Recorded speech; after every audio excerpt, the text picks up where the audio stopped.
नमस्कार दोस्तों, स्वागत है आपका हमारे यूट्यूब चैनल पे। दोस्तों आज है 19 सितंबर और 21 तारीख को परसों यानी संडे को आपका एक बड़ा पेपर होने वाला है यूके ट्रिपल एससी का। वीडियो पीपीटी पटवारी आदि इसमें पोस्ट है। तो पहला कैप्शन, यूके एसएससी का ये पेपर 21 को होगा कि नहीं होगा, इसमें काफ़ी संशय था क्योंकि राज्य के कई ज़िलों में आपदा आई हुई है। अतिवृष्टि से काफ़ी नुकसान हुआ है। जैसे देहरादून में बच्चों का पहुंचना थोड़ा सा कठिन है। तो ऐसे में ये संशय बना हुआ था कि ये परीक्षा पोस्टपोन्ड होगी क्या। तो इसका स्पष्ट जो संदेश है वो आयोग ने आज दे दिया है। उसमें आयोग ने लिख दिया है कि 80% जो है इसके जो एडमिट कार्ड है वो डाउनलोड हो चुके हैं। तो ये समझिए कि 80% क्योंकि जो एग्ज़ामिनेशन हॉल में प्रेजेंटेशन रहती है यानी प्रेजेंट रहते हैं, तो वो 80% छात्र वैसे भी नहीं रहते हैं। तो ये समझ लीजिए कि जो छात्र पेपर देने वाले हैं उन्होंने अपना एडमिट कार्ड डाउनलोड कर ही लिया है। दूसरा, आयोग ने सारी व्यवस्थाएं कर दी है, पेपर भी ट्रेजरीज़ को भेज दिया होगा।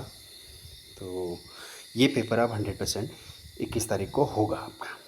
इसका आंसर ये था और इसका एक नोटिफिकेशन भी आयोग की उस पर आया हुआ था। मैं आपको दिखाना चाहूँगा। ये रहा उसका नोटिफिकेशन कि आज ही का संवाद है।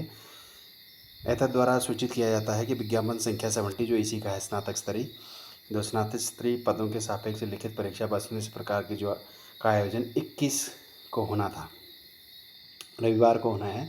13 जनपदों में किया जाना, अवगत कराना है कि उक्त परीक्षा जनपद अल्मोड़ा के परीक्षा केंद्र। ये तो परीक्षा केंद्र में कुछ एड्रेस जो है वो गलत छप गया था। गलत क्या छपना था, मतलब हौलबाग लिख दिया, एकता लोधिया हौलबाग लिख गया था। इसको काट के इसका चेंज कर दिया है। एक इसके सिमिलर दूसरा वो है संवाद है, ये है वो संवाद। ये भी आज ही का है 19 सितंबर का, आप देख सकते हैं। इसमें ये बताया गया है कि 80% जो है वो प्रवेश पत्र डाउनलोड किए जा चुके हैं। यथासंभव अपना प्रवेश पत्र डाउनलोड कर लें। इसके अतिरिक्त वर्तमान में मौसम की स्थितियों को देखते हुए परीक्षार्थी अपने परीक्षा केंद्र पर एक दिन पूर्व समय से पहुंचने का प्रयास करें। तो ये मेरी भी एडवाइस यही रहेगी क्योंकि अब तो इसमें बहुत ज़्यादा कुछ किया नहीं जा सकता है। तो जिन ज़िलों में आपदा है या दूरस्थ ज़िलों के जिनके सेंटर जो है डिस्ट्रिक्ट सेंटर पे है, जैसे बागेश्वर में खाती पिंडारी या ऊपर कपकोट बदियाकोट साइड के बच्चों के लिए बागेश्वर आना है, तो एक दिन पूर्व आकर के वो दोपहर से पहले अपना परीक्षा केंद्र देख ले, क्योंकि मौसम का कोई भरोसा नहीं है। और जब वैसे ही सीमांत ज़िले पिथौरागढ़, चमोली, उत्तरकाशी और रुद्रप्रयाग आदि ज़िलों में, देहरादून में जो मेन सेंटर था देहरादून, उसके दूरस्थ जगहों से जो आने वाले बच्चे हैं वो अपने टाइम से अपना समय अपना परीक्षा केंद्र देख लें और इसकी जांच कर लें, ताकि उस समय आपको दिक्कत ना हो। ये तो था पहले क्वेश्चन का आंसर कि इसमें परीक्षा आप होगी ही होगी 100%। अब सवाल ये रहता है कि लास्ट एक दिन में क्या रणनीति होनी चाहिए, क्योंकि कल सुबह आपके जो दूर वाले बच्चे हैं उनको कल सुबह तो आपको रवाना होना ही पड़ेगा। कल 20 तारीख है, तो परसों आपका पेपर है। तो आज लास्ट डे और कल शाम को, क्योंकि आपको 12 घंटे, मुझे ऐसा लगता है कि मेरा एक्सपीरियंस के हिसाब से मुझे ऐसा लगता है कि एटलीस्ट परीक्षा वाले दिन पहले फ्री माइंड रहना ज़रूरी है। आप हफड़ा दफड़ी में अगर दौड़ेंगे इधर उधर और परीक्षा केंद्रों की तरफ जा रहे होंगे, रात में ट्रैवल करेंगे, तो इससे जो है आपका जो मेहनत है उसमें थोड़ा सा डेंट हो सकता है। इसलिए पहले जाने में बेहतर है। और लास्ट मोमेंट में ये रहा कि आप काम डाउन रहिए, क्योंकि सभी बच्चों के लिए बैटलफील्ड एक जैसा ही है। आप ही के जैसे बच्चे सभी उसमें आए हैं। ये उन बच्चों के लिए बहुत अच्छा मौका है, बहुत अच्छा ये परीक्षा है बहुत अच्छी स्नातक स्तरीय। जिन बच्चों का 3-4 साल से 2-3 साल से जो भी 0.25 0.5 1 नंबर 2 नंबर ऐसे रुक रहा था, वो कट ऑफ में नहीं आ पा रहे थे, तो उन लोगों को जो आपने तैयारी की है उसमें आपको ज़्यादा इधर उधर घूमने की वो नहीं है, मतलब ज़्यादा मटेरियल को अप्रोच करने की ज़रूरत नहीं है। बेस्ट जो आपके नोट्स है उन्हीं को रिवाइज़ करो। डॉट सिलेबस के अकॉर्डिंग। मतलब फॉर एग्जांपल 20 मार्क्स का अगर आपका हिंदी आती है तो हिंदी का जो सिलेबस है उसी के अकॉर्डिंग आपने जो नोट्स बना रखे हैं उसी में आप रिवीजन कीजिए, सिर्फ रिवीजन। अब अननेसेसरी इधर उधर की किताबें खोलने की ज़रूरत नहीं है। वैसे ही 40 मार्क्स का अगर उत्तराखंड आना है तो उत्तराखंड पढ़ना है। 10 मार्क्स मैथमेटिकल एप्टीट्यूड जो है पोजीशन देता है वो ले लेना है।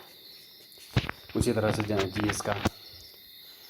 और दूसरी इसमें एक चीज़ें और होती है कि पिछले एग्ज़ामों का की जो लास्ट ईयर क्वेश्चन पेपर, जो भी लास्ट ईयर या लास्ट जो क्वेश्चन पेपर हुए कनिष्ठ सहायक वगैरह इस अधीनस्थ से सेवा चयन आयोग ने जो करवाए हैं उसमें ये पता चलता है कि आयोग का माइंडसेट क्या है। जैसे सिलेबस में, हिंदी के सिलेबस में कुमाऊनी गढ़वाली जो सारी बोलियों के कुछ शब्द या फिर उनसे संबंधित कुछ सांस्कृतिक शब्दों का जो हिंदी पोर्शन में वो डाला जाता है, वो सिलेबस में बहुत कुछ है नहीं, लिखा नहीं गया, लेकिन वो आता है। तो ऐसा आप माइंडसेट देख सकते हैं। बहुत ज़्यादा उसकी तरफ जाने की ज़रूरत नहीं, लेकिन वो देखा जा सकता है। जैसे सिलेबस में अलंकार नहीं है तो बहुत बारी ऐसा हुआ है कि अलंकार भी पूछा गया है। तो वो चीज़ आप आयोग के माइंडसेट को देख सकते हैं। लास्ट मोमेंट पे यही सलाह रहेगी कि आप काम रहे, कूल रहे। अगर आपको लास्ट मोमेंट में ऐसा लग रहा है कि आज या कल में जो बच्चे तैयारी करने वाले हैं उनको ऐसा लग रहा है कि यार मैं सब भूल रहा हूँ और मुझे कुछ भी याद नहीं आ रहा है, तो उसमें पैनिक होने की ज़रूरत नहीं है। ये सबके साथ होता है। अगर ये बेस्ट कंडीशन है, अगर आपको लग रहा है कि मैं भूल रहा हूँ, मेरा कुछ छूट रहा है अभी, अब उसके लिए बहुत ज़्यादा कुछ किया भी नहीं जा सकता। अगर जो टाइम है आपके पास उसके काम एंड कूल रह करके अपनी उसको रिवीजन को धार देनी है बस। क्योंकि वहाँ सब एक जैसे ही बच्चे आएंगे और परीक्षा हॉल में आपको क्वेश्चन के 4 ऑप्शन दिए जाएंगे। तो उस ऑप्शनों को आप ट्रिक कर करके कहीं ना कहीं आपके उसमें वो हेल्पफुल होगा। और इसका इतना पैनिक होने की ज़रूरत नहीं है। अगर इतना कंठस्थ कर करके कोई भी नहीं लेके जाता है, और जो कंठस्थ करता है उसके लिए फिर उसका सिलेबस रह जाता है कहीं ना कहीं पे। तो लास्ट मोमेंट में ये है कि आदमी अगर भूल भी रहा है कोई चीज़ों को तो उसमें पैनिक और ज़्यादा घबराने की ज़रूरत नहीं है, उसके पीछे पड़ने की ज़रूरत नहीं है। ये स्थिति सबके साथ होती है और उसको सिर्फ रिवीजन करना है। जो होगा परीक्षा हॉल में सब बेस्ट होगा।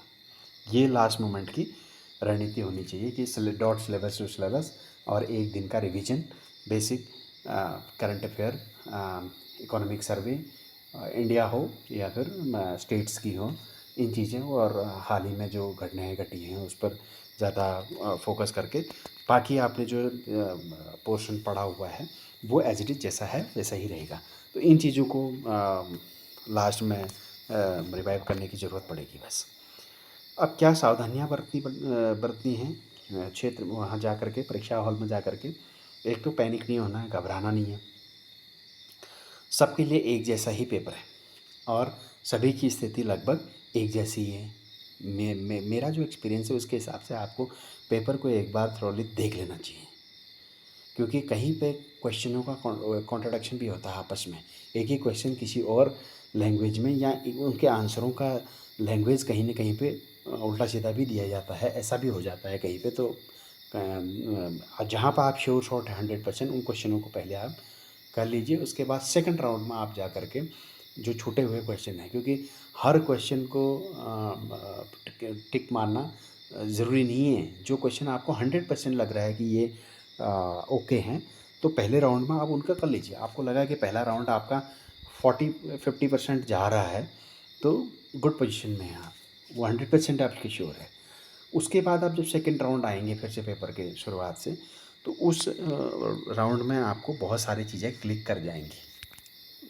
15 से 20 क्वेश्चन ऐसे होंगे उसमें जो आपको उसके नज़दीक ले जाएंगे, 90 to 100% के नज़दीक ले जाएंगे। और ये पेपर थोड़ा सा लेंदी बनाया ही जाएगा जहाँ तक मेरी एक्सपेक्टेशंस है, क्योंकि आयोग का माइंडसेट भी वही है और इसमें डीप क्वेश्चन और ज़्यादा उस तरह के वन लाइनर फैक्चुअल टाइप के नहीं होंगे। तो आपको एक जैसे यूपीएससी टाइप के या फिर यूकेपीएससी के जो में उसमें पूछे जाते हैं क्वेश्चन, उस तरह के क्वेश्चन पूछे जा सकते हैं। तो इसमें आप एलिमिनेशन मेथड भी यूज़ कर सकते हैं। तो ये सब चीज़ें इम्पोर्टेंट है इसमें। तो बाकी आप एक दिन का लास्ट मोमेंट में मेरा तो यही वो रहता है कि ज़्यादा देर तक नींद ना वो आना या पढ़ाई करते रहना, तो वो हार्मफुल होता है। आप रेस्ट लीजिए, आपने जो पढ़ा है 2-3 सालों में वो आपके लिए बहुत बेनिफिशियल है, वही बहुत इम्पोर्टेंट है। और नए बच्चों के लिए वो अगर अभी आए और उन्होंने अपना सिलेबस पूरा कर लिया और वो ट्रिक कर गई, तो उससे बेहतर सोने पे सुहागा क्या हो सकता है, उससे बेहतर कुछ हो ही नहीं सकता है। लेकिन जो बच्चे 2-3 परीक्षाओं में कट ऑफ के आसपास आ रहे हैं और वो दिन नहीं बन पा रहा था, हो सकता है ये कल का दिन आपके लिए हो। तो ऑल द बेस्ट, सभी को शुभकामनाएं जितने भी परीक्षा उसमें जा रहे हैं। तो आप सभी लोग आपका बेस्ट पेपर होइए। Thank you for watching.